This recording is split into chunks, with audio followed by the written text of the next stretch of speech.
Welcome to the Voices of War, a podcast with a simple vision to bring to life the true costs of war through the voices of those who've lived it. I'm your host Maz, and I hope you enjoy this episode.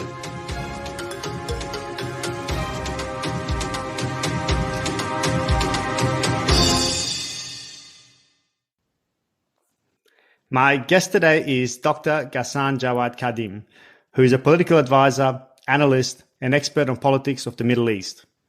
His particular expertise lies in his own homeland, Iraq, where he has spent nearly 20 years supporting dialogue and development. He has worked extensively with local as well as international actors on diverse projects seeking to promote national reconciliation, coexistence, and peacebuilding. He has served as an advisor on anti-corruption initiatives, improving security, and promoting political stability. Ghassan is one of those people that seems to know everyone and is never far from decision makers. His enthusiasm to get things done has been publicly recognized in a book written about his life and contribution to Iraq by Dr Brian Brivati, a British historian, in his 2016 book, The Last Optimist in Baghdad. I think that book's title sums up Ghassan really well. For those in the Iraqi development sector, Ghassan is known for his three-piece suits and is often referred to as the best-dressed man in Iraq. I first met Ghassan while working in the development sector in Iraq back in 2018. The company I worked for was facing some serious challenges, and Ghassan provided some trusted advice on many occasions. He was also the person who always knew who to talk to, and for that he quickly earned the nickname the Keymaker. Not only did he know which door to knock on, but he also held the keys. Ghassan, it is an absolute pleasure to speak with you again, and thank you for joining me on the podcast. Thank you very much, Maz. Actually, it's a very nice introduction of me. I never expect that I did that much of work. So I'm getting older and older now. Well, truth be told, it is merely a kind of snapshot of your broad experience and the people you speak with. In fact, I read in Brian's book that he visited at your home and he just looked at the photographs of you with various prime ministers and presidents, and which is the point I was trying to make, that you're never far from decision makers. And that is an absolute skill and something that I think you've become very, very famous for in Iraq and further afield as well. The other thing maybe where we can start before we kind of drop into those kind of stories, Brian in his book also talks or tells the story of your life and the many things you've achieved. And he also tells a little bit about the young Ghassan. You were born in Baghdad, right? So maybe we can start there. Maybe tell us a little bit about who Ghassan was as a young man and what was the environment he grew up in. I'm still young, but anyway, to talk about my child. That's right. When you were a little bit younger, yeah. Yeah. So I born in Baghdad from 5 brothers, no sisters, family. Busy family. Yeah, it's unfortunate to my mom because my father was injured during the war between Iraq and Iran in 1980. Right. And he had a broken back, so he couldn't. He was barely walking. So all the heavy to raise those 5 children goes to my mom back, unfortunately. But she was a successful woman. We all finished our schools. We had like high degrees, PhDs, masters, and in our culture, Middle East, we depend on the parents, to help as a starter. It's different from the Westerns. When you are 18, you are separate from your family and you will take care of yourself. It's never. She'll always, my mom, and I will be always kid for her till this moment. So I was. My background was, in college, and maybe I can go back before college. Yeah. I was a painter, a drawer. I did a lot of painting, and I was playing music too. We have an ordinary tool called oud. It's like guitar, but it's bigger. And in our culture, to draw or play music, it's not that much who brought money for you. It's more culture wise. It brings you more audience to listen and to feel. It's more art than kind of real work. Yeah. And in my country, you need to be a worker. So I did a lot of handworks actually too. I was a driver, taxi driver too, during Saddam Hussein time. And actually, one time, it's kind of joke. I had like passengers in my car. They've been talking about some economic things, and I finished my school as accountant, and I was studying master. And of course, I was a driver, and usually the driver, he's like, it's work that everybody can do.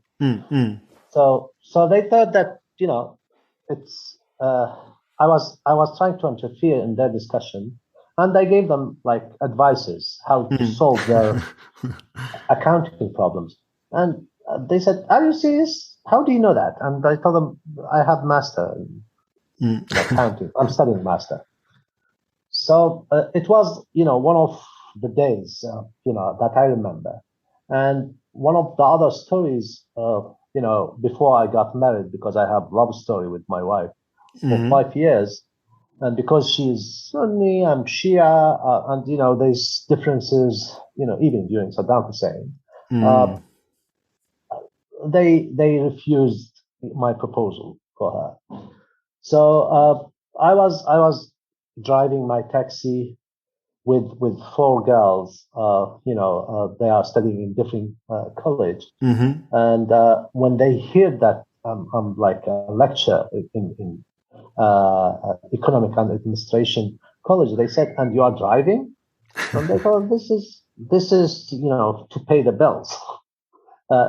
It's Western phrase, but for us it's to pay the other stuff for my family. But it was difficult time. It was difficult time during Saddam Hussein.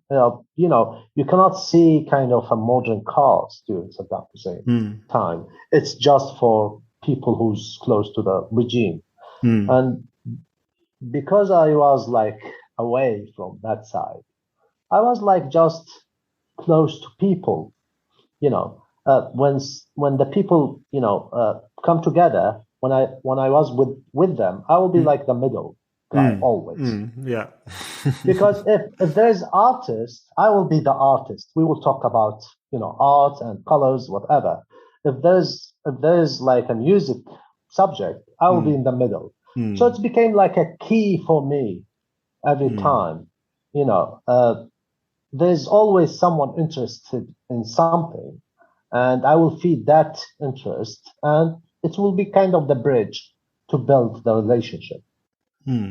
That's a wonderful way of describing how you have developed in your personal and professional endeavors. And I think that's what I remember as well. I mean, of having worked with you for only a short while, but you were always if not then one of the most interesting people in the room, and you worked the room, you controlled the room, you made sure that you were involved. And I think that's probably it comes so naturally to you, but that's an exceptionally difficult skill to develop, but also to maintain. Some people will try and work the room, so to speak, but it's actually quite a difficult job to sustain, because there's so many networks you need to keep in your mind alive. You need to know not only who you're speaking to, but who that person speaks to, and who they're likely to see, and who they're likely to meet. And it's about developing the web and being in the center of that web, or being basically the central node. Was that you made the point that your dad was wounded or Yes. seriously injured in the war in the 80s, Iran-Iraq war. Yeah. Was he a fighter, or was he injured in a bomb? He was working at the Air Force as a radar maintenance person, Okay. as like an engineer. So every time there's a problem with rudders, and of course the rudders at the 80s was much like older than the current satellite ones. But anyway, so they has to have a convoy to fix the radars in the borders, and it happens on the start of the war. Actually, in 1980, they sent him in the mission to the border, cross to Diyala, and a chapter helicopter, Iranian one, attack the vehicle. And you remember me? I was short guy. Well, fit looking. Let's. Yeah, but my father was like he was tall, and he has like a big body. So they tried to help him by taking from the window. At that time of taking from the window, the helicopter attack with the rockets, and actually his colleagues, when they came to my house, I remember that day when they said, they didn't say that he's wounded actually, because they don't know. So he was dying actually. Yeah. So we found out that he's heavily injured and he has to go outside actually. For overseas for treatment. Yeah. Yes, and he went to London actually for 9 months. And how old were you at that point in time?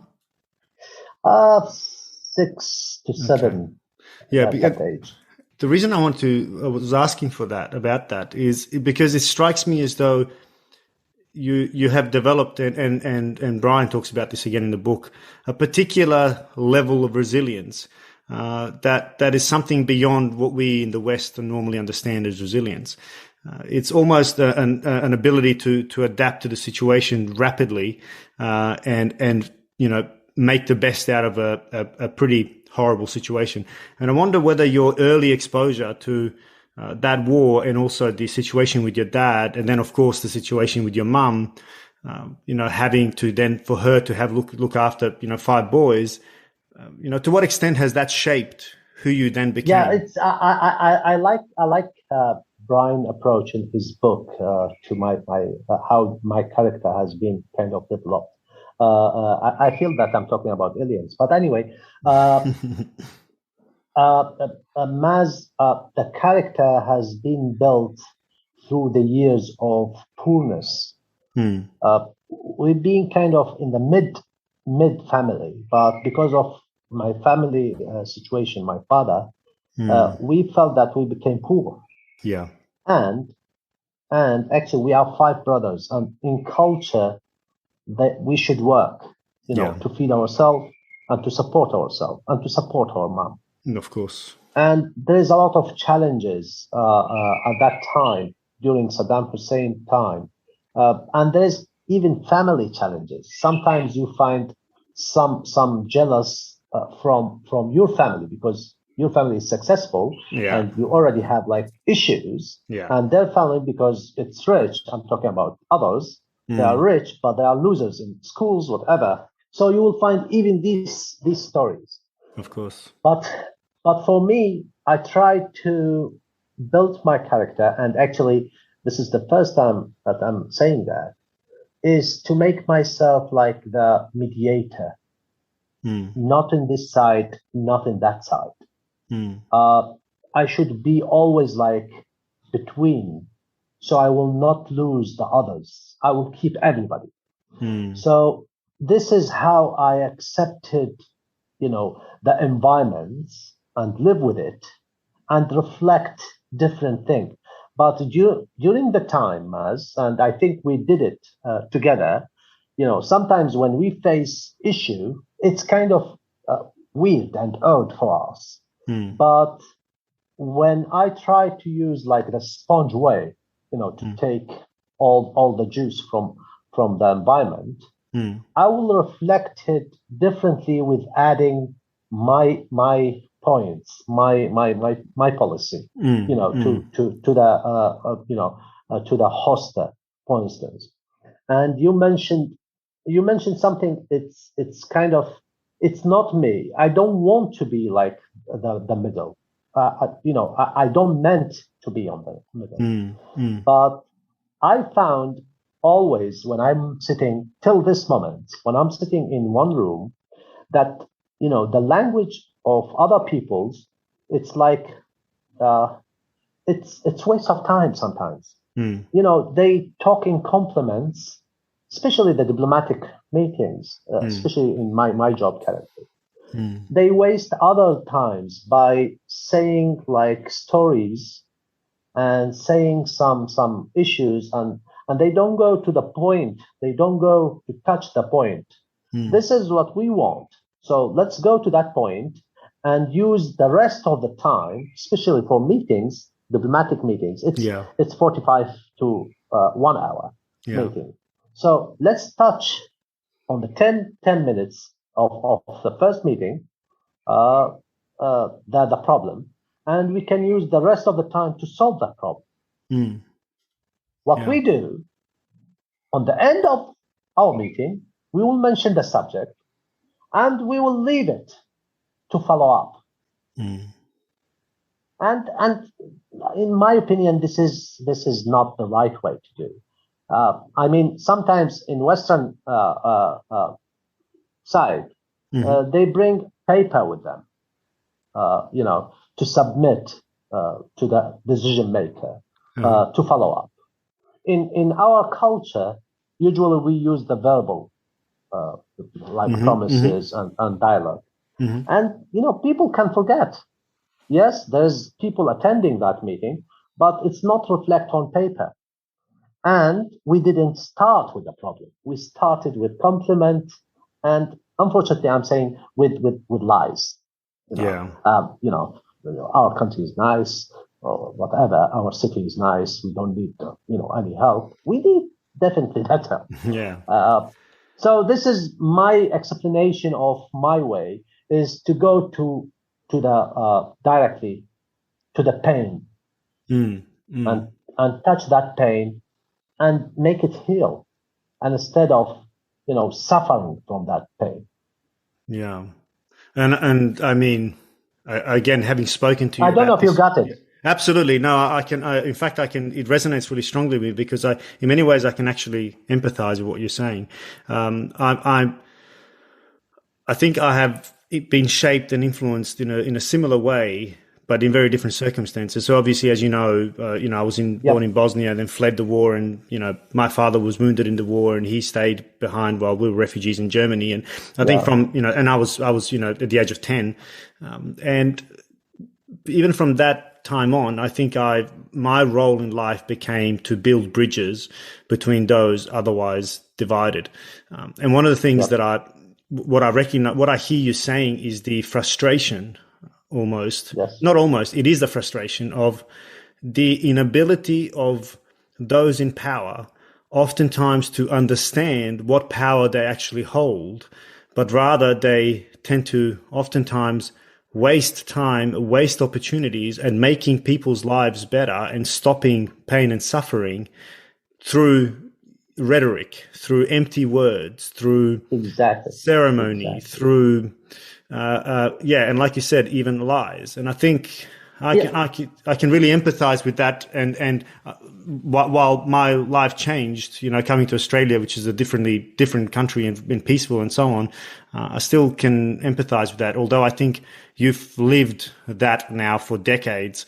And I also think, and it's probably important to bring in to just for some additional context, some of your very raw personal experiences. We've spoken about this back in Iraq, over tea, of course, but and I've seen photos as well that you've shown me. But you had a particularly horrible experience where you were kidnapped and tortured, and I suspect that also would have been a huge catalyst for maybe the frustration, almost the anger of the situation in Iraq and the lunacy of the situation in Iraq. Maybe I'm wrong, but it'd be interesting to hear. Maybe you can just give us a summary of what happened, with what you're willing to share, and then we can take it from there. Maz, let's agree on one thing. Actually, there is nobody right 100% and wrong 100%. Of course. This is something I learned, that you should share the person in front of you that he has like a percentage of right and a percentage of wrong. But definitely, even with our wives, when we are debating, whatever we call it, fighting, we are right and you are wrong. Yeah. Nobody. Well, with our wives, we're always wrong. Let's be honest here. Okay, talk about yourself. You're a brave man. I'm not. I'm gonna have this. I'm gonna have this translated into Arabic. Don't worry. No, actually, this is what I'm trying is to give the right to the other person. So when you've been talking about the frustration and the kidnapping cases, actually, what happens is two kidnapping cases in 2006 and 2007. One from one of the Shia group and the second from Sunni group. It's I know even the names of those groups, but it's not worth it now to mention because they became now a political wing. And of course, it's everywhere. In North Ireland, the people who did the killing, they became government and they became parliament. Of course, it's everywhere. It's everywhere in Rwanda. Yeah.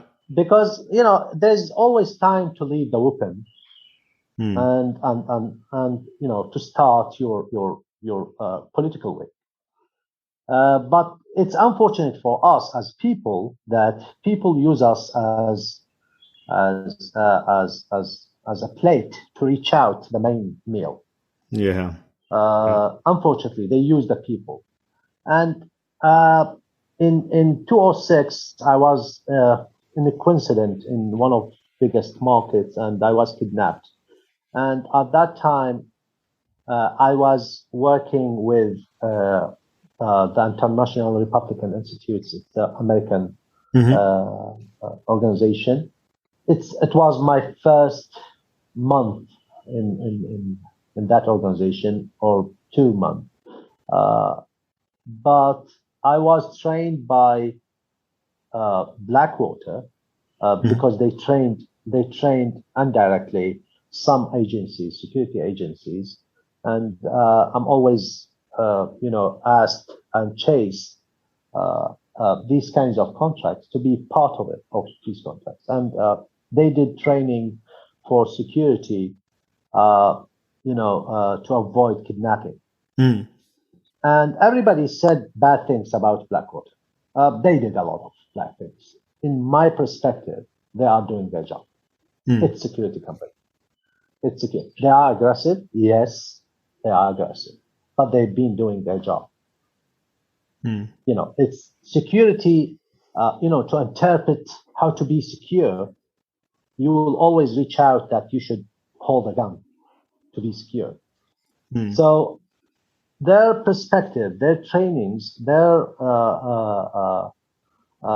lectures about how to avoid kidnapping, I've been using it during the kidnapping, because there's kind of say that you should make a friendship, don't make them angry, try to escape on the first opportunity hours or anyway, so it's always, and know your road.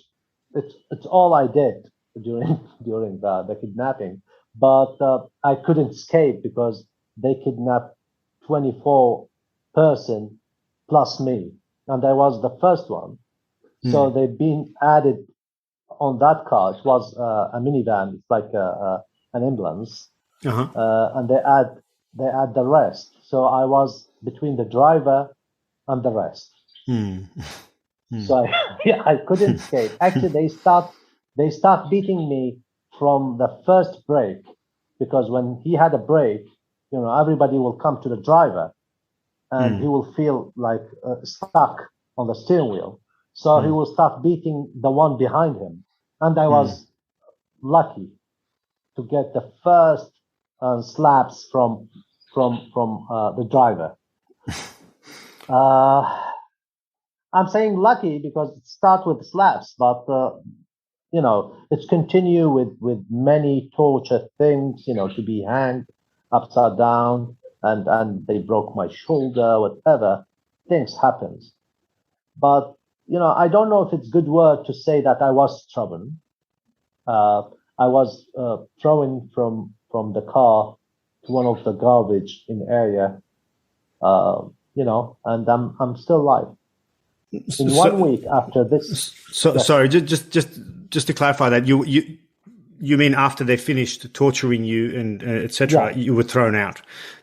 Yes. Or you were thrown into a garbage bin on the side of the road. Yes, exactly. Okay. Wow. Yeah. Okay. Yeah, because they took me with the rest, and they've been like 23. At the beginning, they've been 24, but we found that there's another group has been taken too in the same area. It was like a small school in Oriental area, and they discovered that I've been looking because they tied our eyes, and during the route from the place that I was kidnapped. I was trying to see my route. So they discovered that I've been looking. So they tied my eyes again, and they start beating me again. And they put me in a place. I was asking, are you Sunni or Shia? Some of them, they've been kind of rude. They don't respond. Some of them, they said they are Sunni. And I found that most of them, they are being Sunnis. So I said, why I'm Shia and with Sunnis, and the kidnappers, they've been Shia. So either they will kill everybody from Sunni, and that will be part, because this is the stories that we've been hearing from media, and I will be with them, and I'm Shia. Okay, so just so it's clear for the listeners. So when you were saying the Sunni, there was the other people that were kidnapped. They were Sunni, but the kidnappers themselves were Shia, like you are. Yeah. So what? Not only why were you kidnapped, but why were they all kidnapped? Were they all kidnapped because the Shia group knew they were all Sunni? I don't know why they are kidnapping at that time, but it was the starter of the civil war between Shia and Sunnis. And okay. It's ended on the 2008. Actually, most of the politicians in Iraq, they refused to call it a civil war, but it was a civil war. With like various areas. Nobody goes to Sunni's area, nobody goes to Shia's areas. And this is exactly my second time of kidnapping, when I went, again by coincidence, to a Sunni area and Haifa Street, and I was captured there. But it was a civil war. So it was the start of civil war. So when I was looked with Sunnis, it was like, why I'm here? They know my name, because usually you know the person from his name, in Iraq, if he's Shia or Sunni. Some of the names, it was like mixed between Shia and Sunni, but you can tell from my name, you can tell that I'm Shia, especially with the ends of my name, my surname. So nobody responded. I start raise my hand. Because I said nobody asked me any question, and actually with the raise of my hand, the slaps stopped again to my face, and they took me, and the torture started. 4 people with the heavy metal sticks, very very heavy ones. They start beating you actually without knowing, because your eyes is tied. From where it will come. Just from my experience on kidnapping and to make people happy, you will feel just the first 2 of the beating. The rest you will not feel it. Unfortunately. It's sad. It's sad to think that you know that from first-hand experience. That's the reality here. Yeah. Sorry. Yeah, but it's good to tell people about it, because people, they think that the torture continues. No, you will die from the first 2, but because you are not feeling, you will feel that you are going to the most merciful creature or whatever called as God. But it's the root. So when they beat me and when they hang me, upside down, I was not feeling.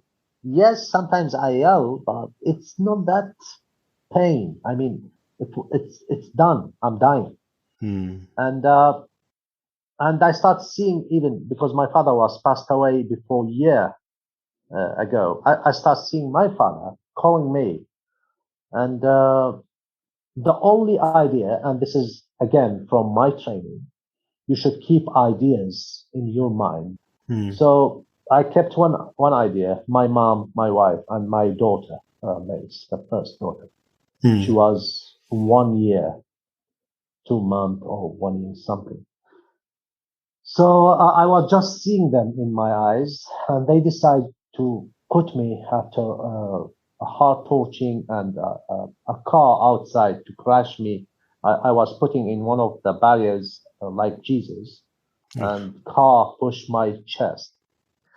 So they said, "Are you gonna confess that you have relationship with terror?" And I told them, "I don't have. I was in the market." So they said, "Put him in car." And I found all the Sunnis that they've been with me in that car. And I was feeling that they will kill them all, and I will be killed too. But because I was the last one who was put it on that car, they threw me at the first one in garbage because they thought that I will die. And I start seeing the people. They put them in the wall on the opposite, and they left. They didn't kill them. So those people came to me, and I told them I'm still alive, and they don't know the area. So they took the tap from my eyes, and I told them, "This is the area. You can go from this side. You can go from this side. This is the area here. But can you please took me to the main road because I cannot walk, so people can take me home." And another group from the same side came, and they said, "We heard your story. We came to help." Of course, people start escaping because they are the same people. So I told one of them that, I live in that area. Can you help me? And he said, "From which tribe you are?" So I told him my tribe. So he said, "You are from my tribe." And I was looking to his hand. He has a big hand. I said maybe he was one of the beater who beat me. Yeah, it's good to reflect the pain to a joke. It's a black joke, but it's keep you alive. And it eases the pain. Yeah. So after 1 week of my kidnapping, I went to the same market. It just to break that I'm afraid. I hate to be kind of terrified from something. So I went to that place to check it and see what's going on. After 1 year, I was in market. No, I was in my car actually. It was Ramadan, and because my wife, she's Sunni from Mosul, she break the fast before me. Usually she after Sunni. Yeah. So I said, why does she break the fast? And she's supposed to break it with me. I was thinking, and I was not seeing my road. So I found myself on the middle of Haifa Street, the famous street of Baghdad. And I was captured there. Nobody beat me. And they said, "You are Rafili." Rafili, it's a phrase to Shia. And I said, "Yes." And they said, "Okay." They decide to do kind of, they call it Sharia court. One from Yemen, one from Lebanon, and one Iraqi. They wear this short dress, like we call it bishdasha.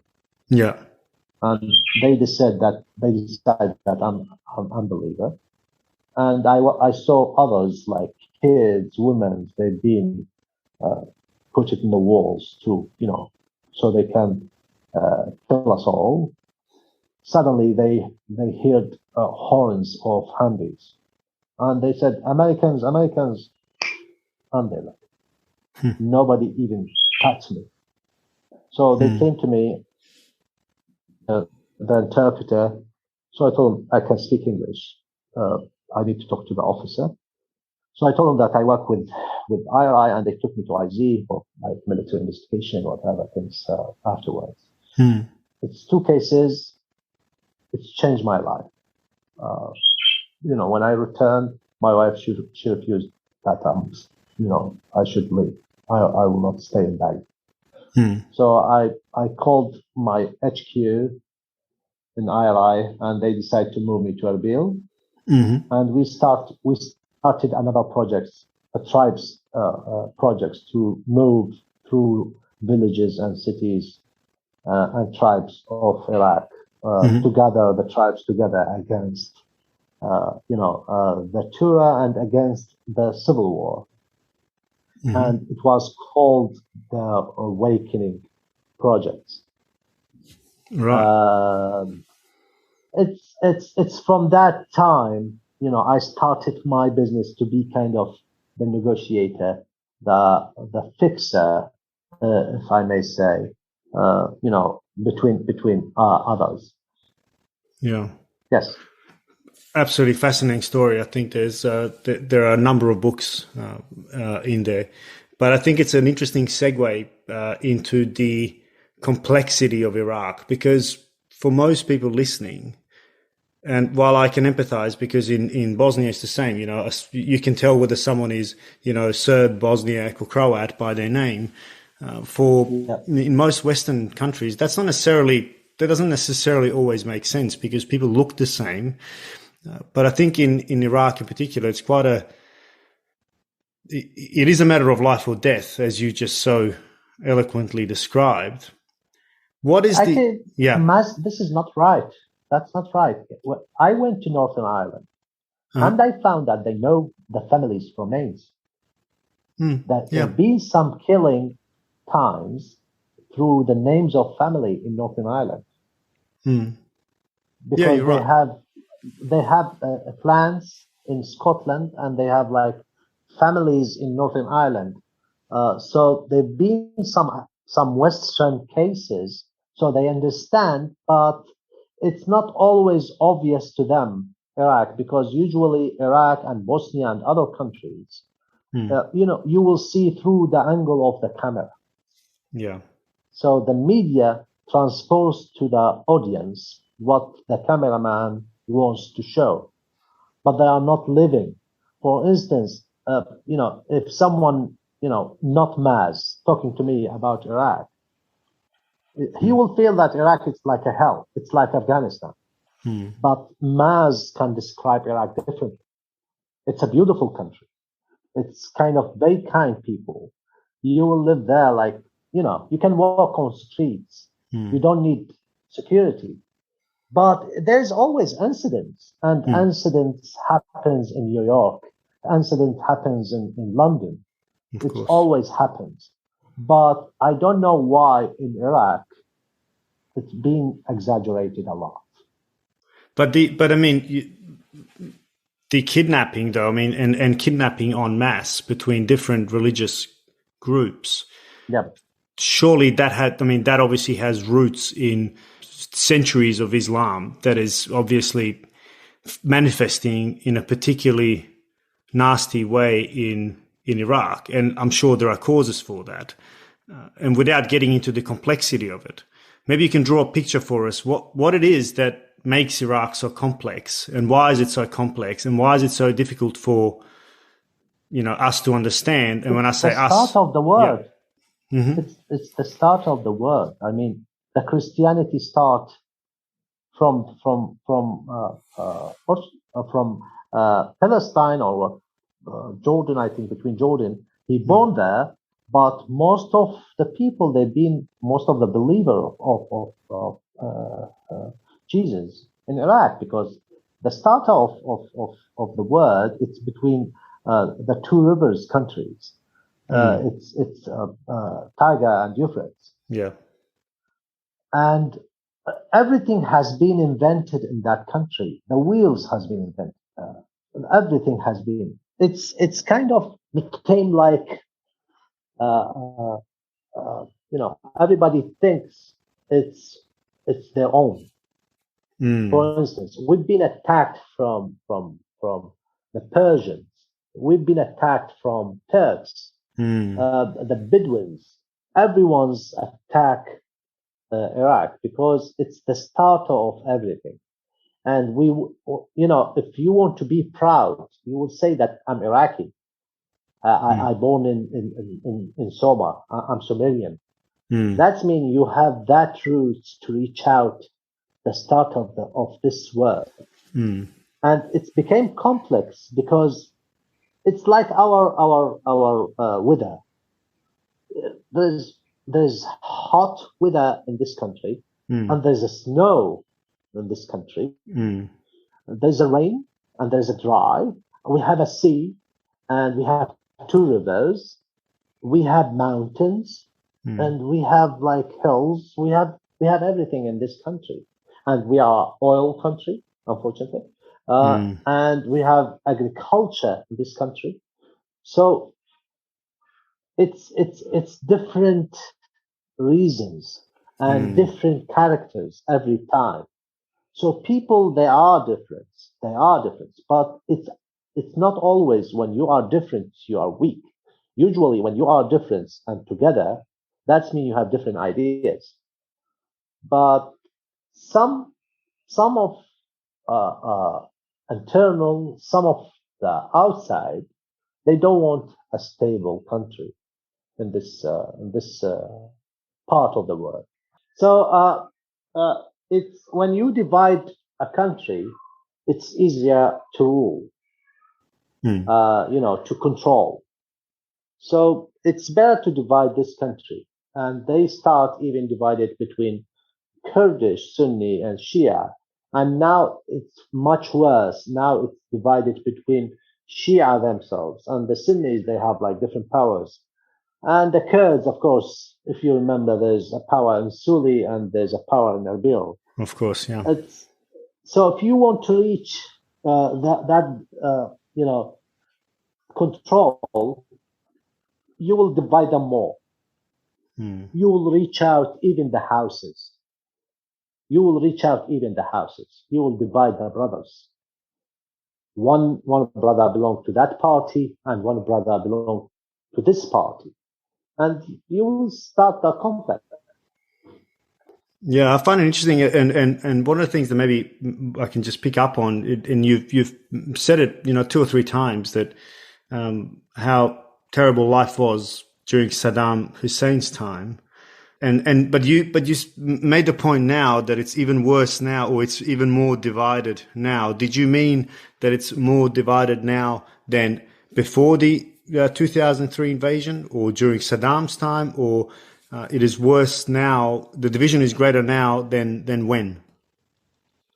No, actually, it's much worse than during Saddam Hussein. But I'm not saying that Saddam Hussein time is good. Of course, yeah. It was, because if we'd like to go before Saddam Hussein, it's much better than Saddam Hussein. If we will go to the monarchy during the monarchy time, it's much better than the republic time. The killing started when they killed the king of Iraq. So it's like you are in the mountain and you are throwing a truck from the mountain. Yeah. It's like that in Iraq currently. So in 2 or 3, people thought that if they will get rid of Saddam Hussein, things will get much better. On 2 or 3, 2 or 4, it was like a stable situation because there's no rules, and they are. It seems that the people who changed the regime, they are not believing that they changed the regime, and they are now controlling the country. And unfortunately, the leaders who comes after 2 or 3, they are thinking on the mind of the opposition, not the mind of the ruling country, not the leaders of this country. They still thinking that they are living outside. What do you mean? Sorry, this is domestic leaders. Yeah, the opposition domestic leaders came from outside because Saddam Hussein was going after them. But when the coalition got rid of Saddam Hussein, they decided to create kind of a board of councils. It's like what's going on in Libya currently, and to create like leaders partnership. Right. And most of those leaders, except for Kurds, because Kurds started from 1991, the separation from Saddam Hussein ruling, in kind of one-to-one, the two government of Kurdish region. Some of them, they became enemy to Saddam Hussein. The second will be closer to Saddam Hussein to win the battle against his brother. But anyway, what happens when those all leaders comes together after 2 or 3? It was like a shock for them. They are now ruling the biggest oil country. They are ruling the oldest country. What they will do? They couldn't do anything, unfortunately, because they've been thinking on the mind of the opposition. They still think that they are in a threat. Yeah. And unfortunately, they couldn't deal even with the coalition forces. So they kept the Americans sometimes do bad decisions. That's what Paul Bremer, the first governor of Iraq, did mistakes. When he did his first mistakes, actually, instead of get a position against him, no, they've been kind of starting helping the mistakes to be bigger and bigger, and later they can blame the Americans. But it's their fault. They didn't stand from the beginning. The only person and the only kind of division who was against of some mistakes is Najaf, because Najaf start calling for constitution, and referendum happens in 2005 by calls of Sistani to have our own constitution, is to stop the division between the leaders themselves, the Kurds and the Sunnis. And that constitution, with all gaps on it, kept the country alive till now. Yeah. Yes, it's need amendments, but it's keep it's like the Good Friday deal. I'm always using Northern Ireland because of how much they've been close to Iraq situation. And also, there were a lot of people from the Good Friday Agreement that have helped in Iraq as well throughout the years. I've certainly met a couple of them. Exactly. So this is how I understand how the mistakes. It's like the snowball. The mistakes start small, but it's got bigger from the results after like 10 years or 15 years. So we reach out now to chaos of decision, chaos of freedom or explanation of freedom and democracy, because of the first mistakes happens after 2 or 3. They need someone like a superior to stop these things. And of course, the leaders, with all respect, for instance, started from Ja'fari, the first prime minister, Alawi, Ja'fari, and Maliki for 8 years, Haidar Abadi, and Adil Abdel Mahdi, and the current Kadhimi. You cannot put all heavy things on their back, because usually he's one person on his council because it's cabinet. And usually the cabinet contain all the political parties. So if there's 2 political parties against, you cannot decide. and you will lose time. So you need a strong leader, and that's why Maliki, he was successful on his first round, the first 4 years, because he was strong. It's still in Iraqi's mindset that Saddam Hussein time. It's like, they still remember the strong person, the stick, and the leader. Yeah. So, the same patterns are still resonate within those that hold power, I guess. They still subscribe to the same methods of ruling and governing, I guess. Yeah, it's I didn't want to mention names because it's campaign time in Iraq, but it's good to to tell the story that we have like different layers of leaders. The first layer is gone. The second almost gone. We are having now the third one, which is they've been kind of civil society activists and political party members, and they are not the real player at that time, and they don't have that confidence that they can rule the country. So they need different skills of trainings. Those first or second layers, they have huge trainings from different organizations, IRI, NDI, USIP, and EU, different. They've been always focusing how to train those leaders to shift from the opposition to the country, the state, and how they can rule the state, how they can be a federal country, and they accept the differences between Kurds and Sunnis and to live together. Yeah. ISIS in Iraq, who unify the country is the crisis. And the crisis of ISIS unified Iraq and unified the world against that aliens creature. Because Iraq was the first front to face ISIS. Of course, yeah. And the rest of world, they've been kind of giving the assistance, and the victory should come from the hands and the blood of Iraqis. So if I want to describe that in very simple way, Iraqis help Maz to live in peace in Australia. Because if we will not eliminate that creature, it will be separate everywhere. It will be like the coronavirus.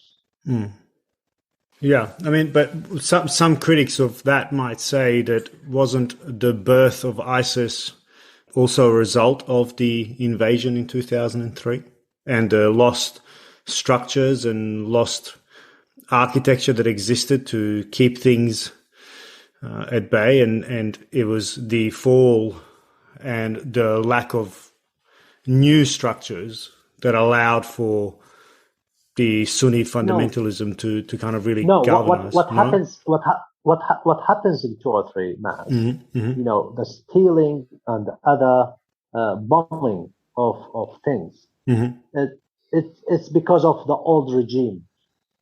The old regime decide to call everything on his name. The bridge called Saddam Hussein Bridge. Yeah.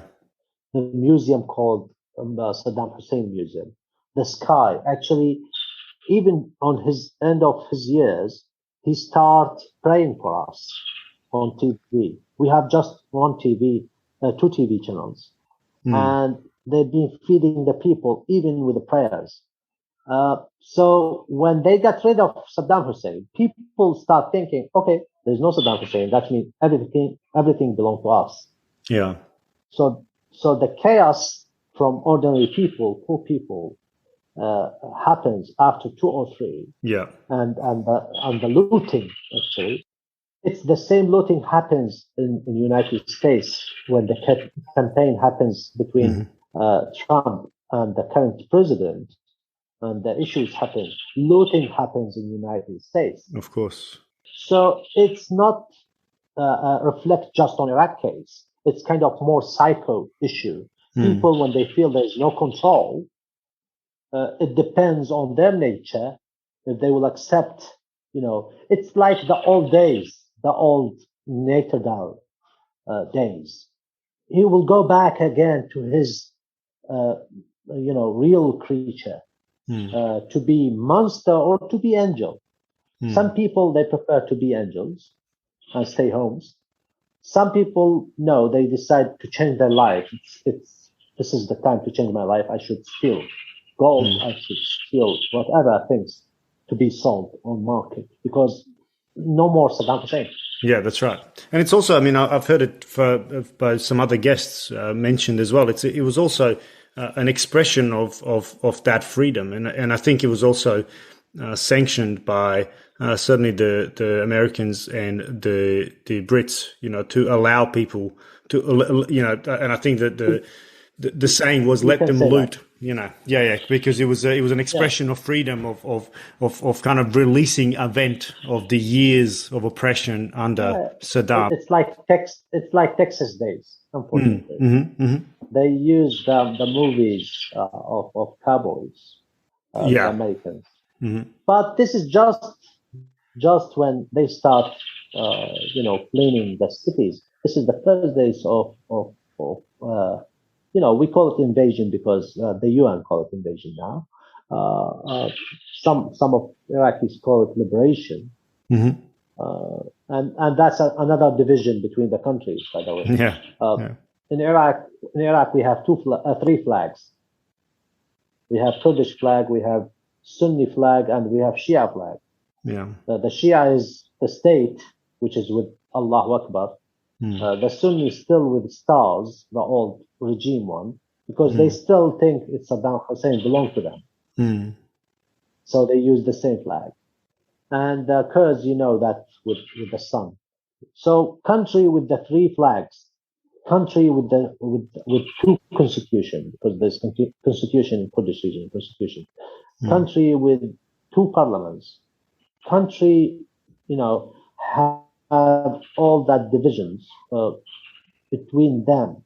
They cannot decide one decision. For instance, to choose the prime minister, even if you are majority, you cannot be a prime minister. Because you should go to the Kurds and to the lower winners on election to give them like ministries, positions, to be with you, to raise your seats at the parliaments and to form your government. So it's not always when you are majority, you will be kind of ruling the country and make the success. And that's what reflected on Shia. They are the majority, but they couldn't rule the country because of their two colleagues who wants more and more and more,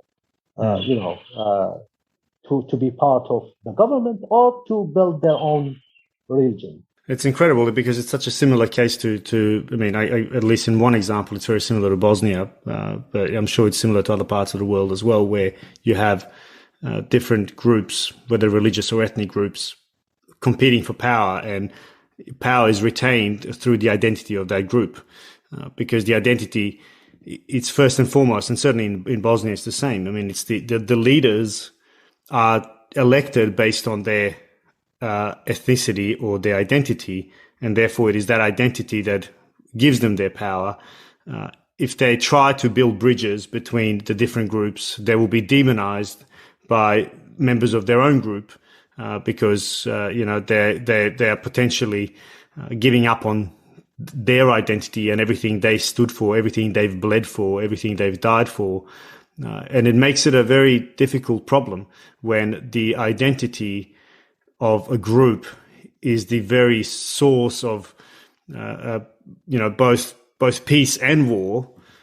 And it makes it very difficult for those in power to actually try and find ways to build bridges, because it is so easy to fuel the flames.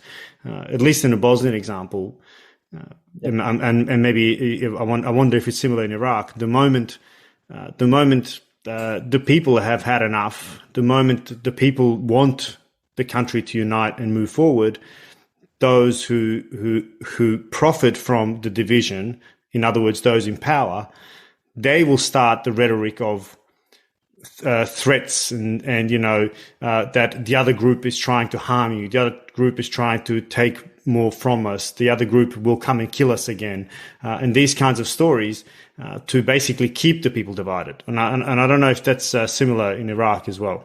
It's similar everywhere in this region, especially after the what's called the Arab Spring, in 2011. And I remember that I've been discussing the Arab Spring in front of the Minister of the FCR in the United Kingdom, because part of my life that I start going to London, to be part of civil society work and leadership work by doing training to Middle East activists. So I was attending the start of the Arab Spring, and it was like a nice subject to talk about, especially from Brits. And, they like to drink tea during that discussion, and how much it's easy when they are drinking tea and people, they are killed in their countries. So he started talking about Arab Spring, and, after like 15 minutes or 10 minutes, he started taking questions. And of course, I was like always the naughty, if I may say, person. Why am I not surprised? Yeah. So I said, why you call it spring? Why it's spring? Why it's season? So if it's season, that's mean there will be kind of summer, and there will be autumn, and there will be winter. So are you ready for these seasons? So it was no response with all this big mouth of democracy and other lectures that we've been hearing from Britain. And, I remember that my friend and my colleague, Professor Brian Brivati, he said, well said, Ghassan, but I don't think that will solve the problem. But at least I was the voice.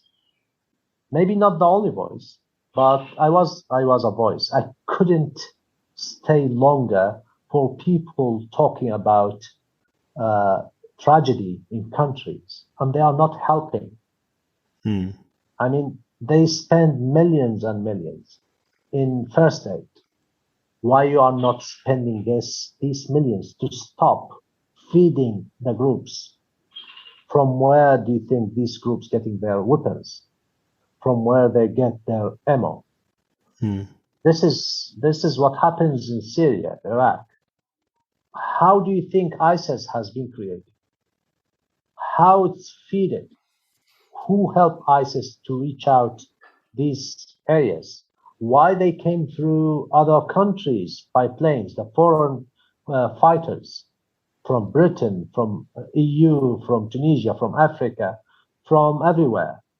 How they reach out that area? Why nobody noticed that all tickets, flights goes to same area?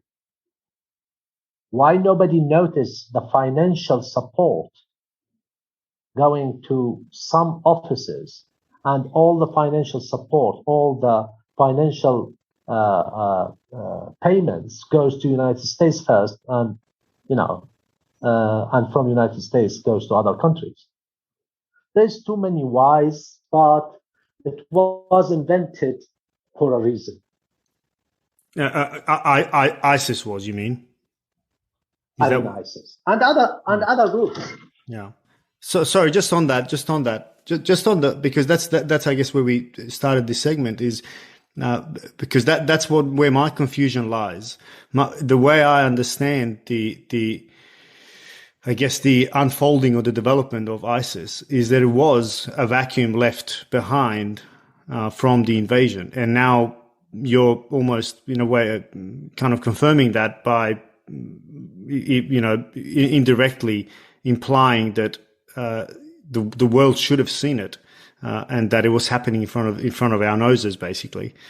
Why they saw Abu Bakr al-Baghdadi vehicles in his first call in Mosul, and they saw 40 black SUV going to Mosul, and they didn't attack them, and they attacked a small fighter in Yemen by sending drones. Why for instance, I'm not defending Osama bin Laden, but they attacked Osama bin Laden. They found him in Pakistan by following his driver, and from his driver they found the rest. Why they didn't do that from the beginning? Why they are giving us lessons? Our lessons is very expensive. We are a spitting lot. Yeah.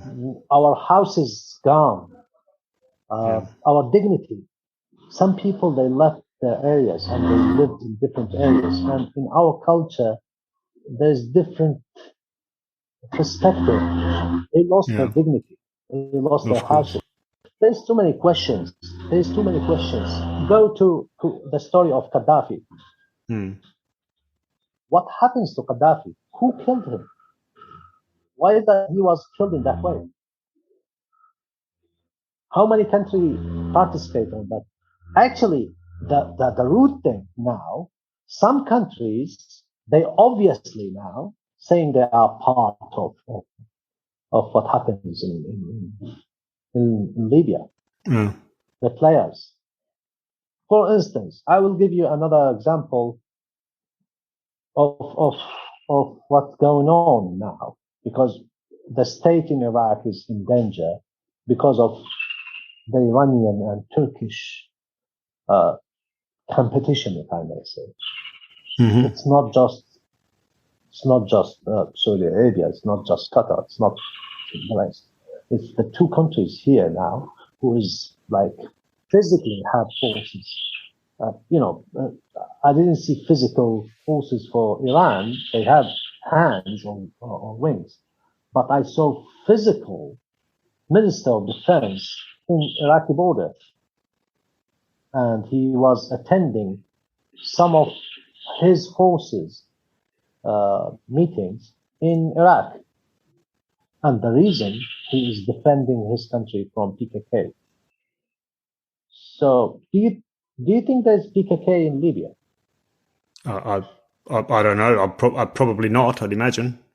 Yeah. That's why I asked this question, because there is none.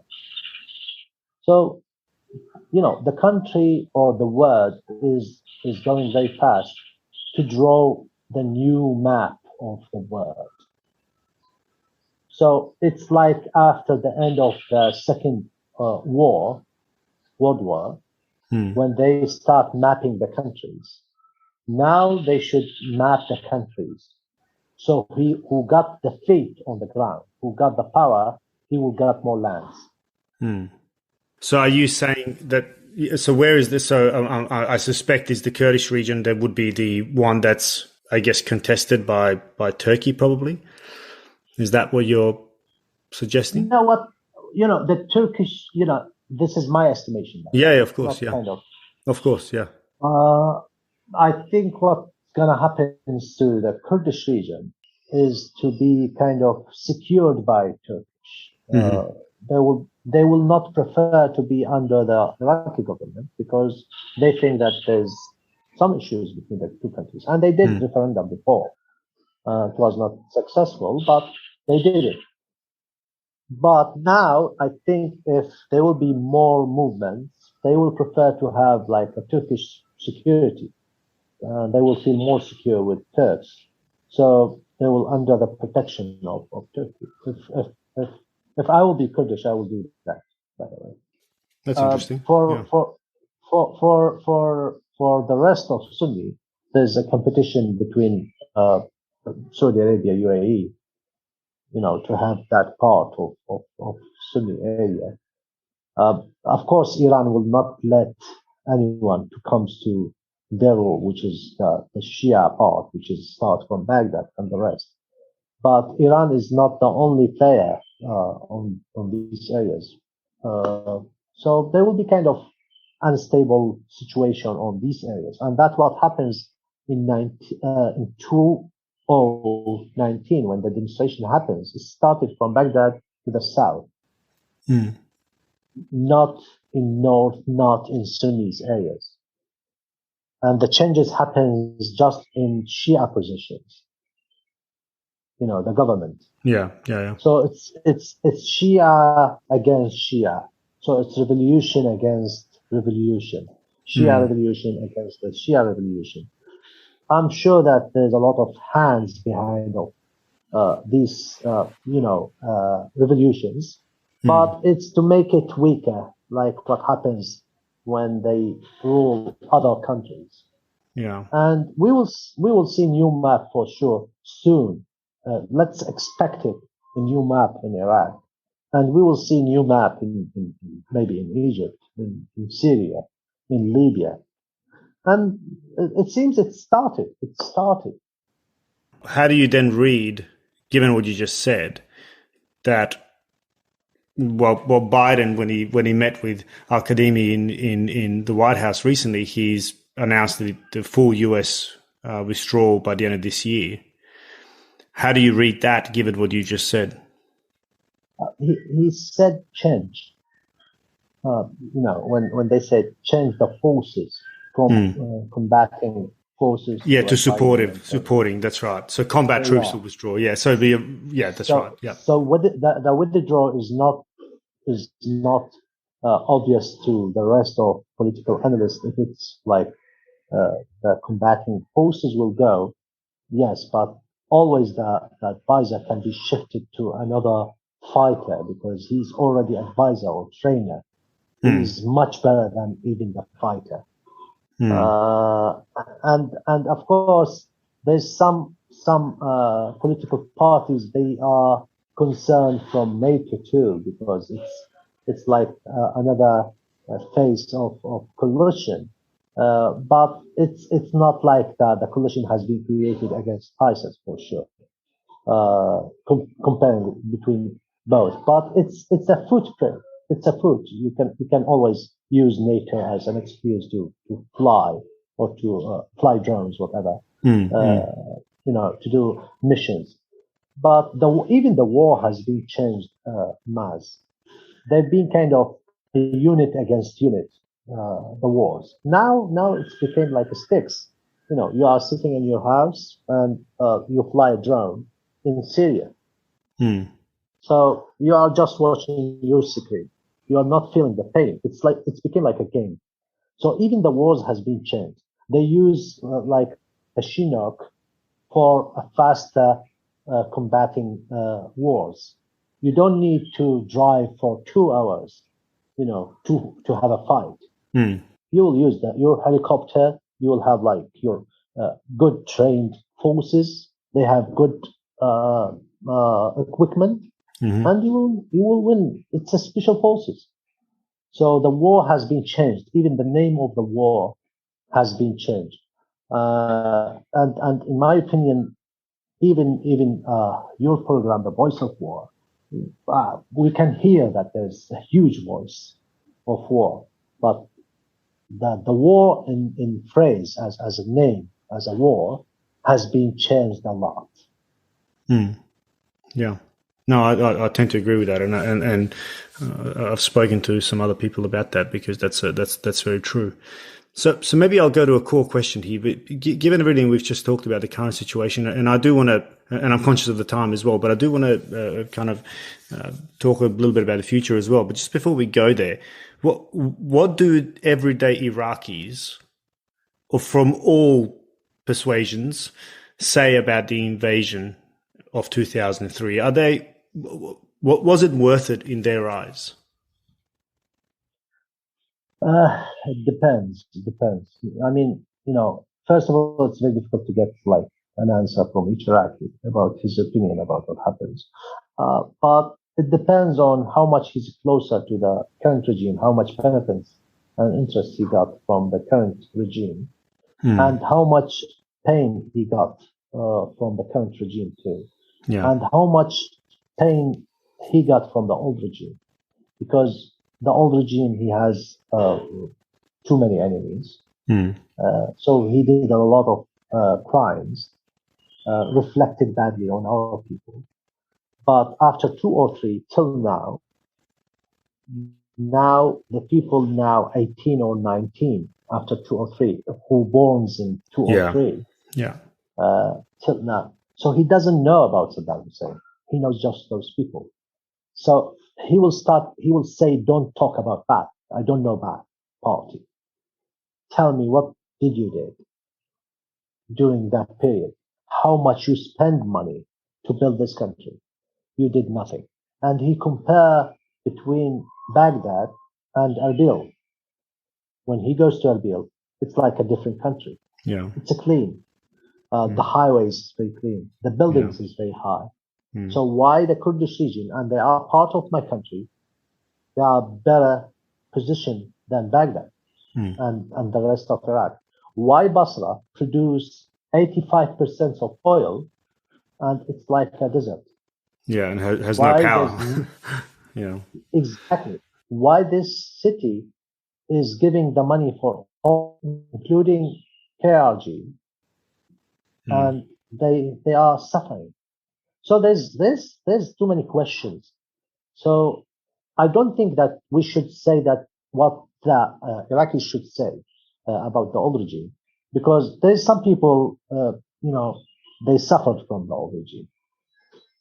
But in my opinion, currently the people, they are suffering more, even if they have modern cars and they have thousands of dollars, but it doesn't bring happiness to them.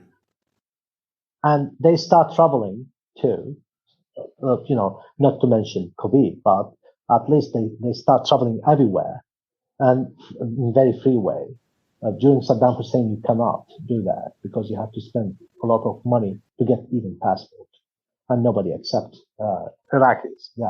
But currently, because of the financial position of most of Iraqis, people comparing their situation with old regime situation, it depends on their positions, if they've been close to old regime or far from the old regime. You made the point, or you said it almost under your breath, that Iraq, unfortunately, has oil. What did you mean by that? It would be like, Djibouti, yes? Yeah. It's a country. Yeah. It's never been in media. Recently, at least recently.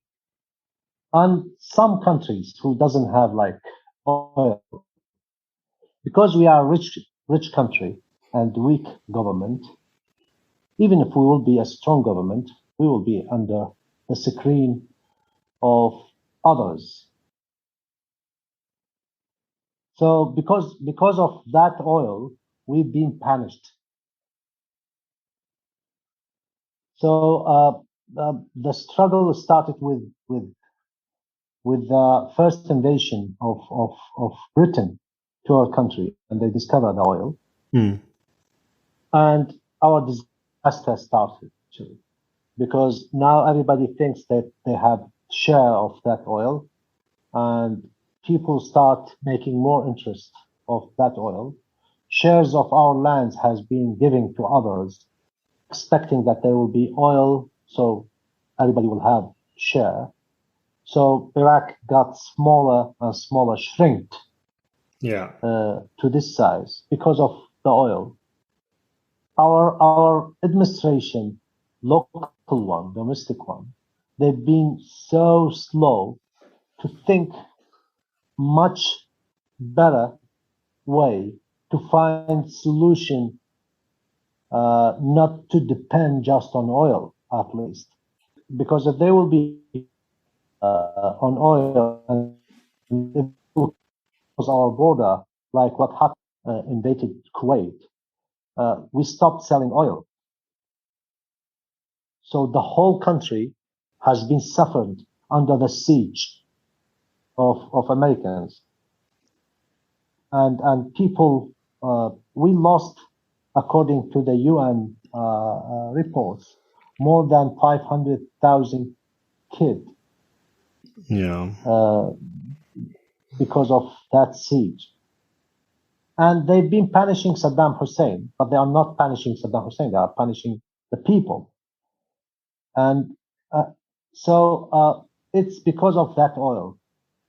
If we have another source, the agriculture, we have many sources, but we've been badly managing these sources. Yeah. So what's the future of Iraq look like in your view? So you've mentioned the redrawing of the maps, which is in itself. I hope Iraq's still Iraq. Yeah. I hope. This is my answer, because in my opinion, that I'm seeing what's going on currently in Afghanistan. Yes. So I'm trying to figure out if there will gonna be a scenario like Afghanistan and Iraq. There will be a new version of ISIS, because they've been talking about always new versions of ISIS. That's right. If they will create a new one, with different perspective, because they found that there's some mistakes ISIS did, and they might, provide solutions for these things and make ISIS rule, and they can smuggle and they can deal with that ISIS version. Yeah, of course. On a more personal note, then, what does the future look like for you? Because currently you're pretty close to the government. You're also helping NATO and advising NATO. What does the future look like for Ghassan? I'm not a fortune teller to let you know, but we can analyst. Actually, I'm trying to currently to be out of the politics. I'm thinking now differently. So always I was like advisor to some figures of government and the governments. And my job is always unpaid, because I'm getting payments from different associations, and to avoid conflict of interest, I'm not taking salary from the government. Right. Yeah, but recently, most of the organizations that I've been working with, they left the country.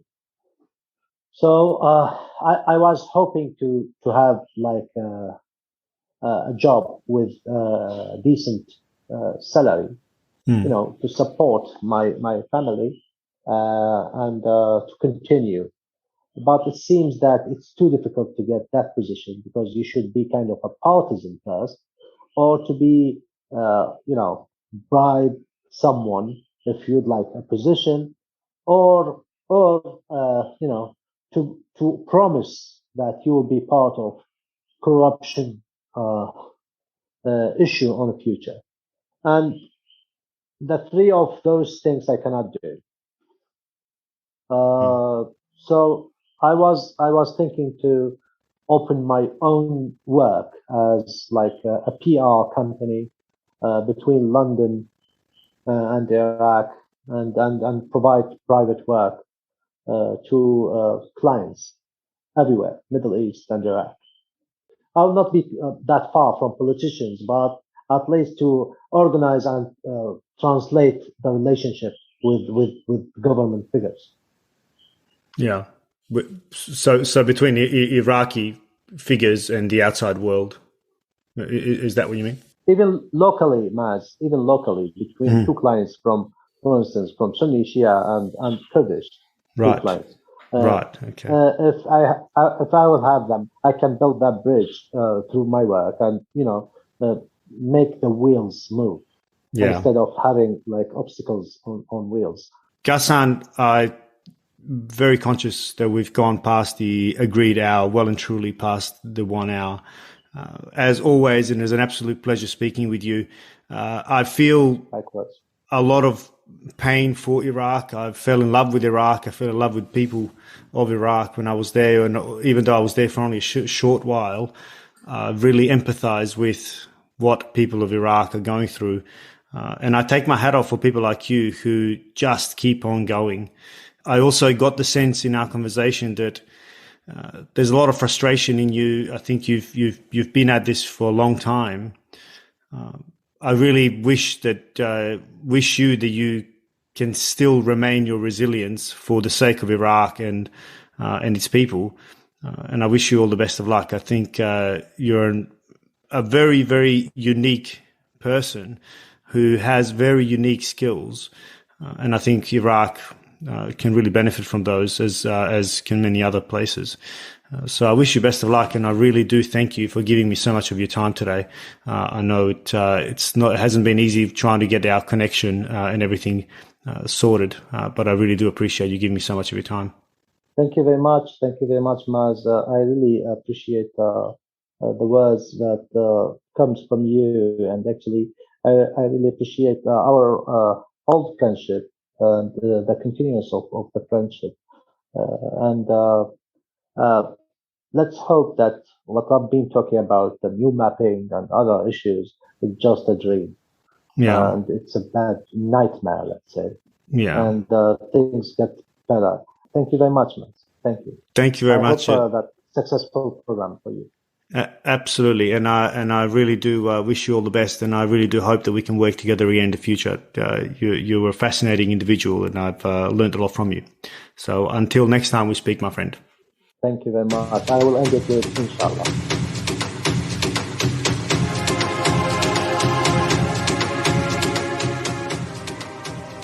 Thanks for joining us for another episode of The Voices of War. You can access all episodes on www.thevoicesofwar.com or by subscribing wherever you get your favorite podcasts. And while you're there, please give us a review, as we'd love to hear what you think. If you'd like to recommend a guest for the show, you can reach me on info@thevoicesofwar.com.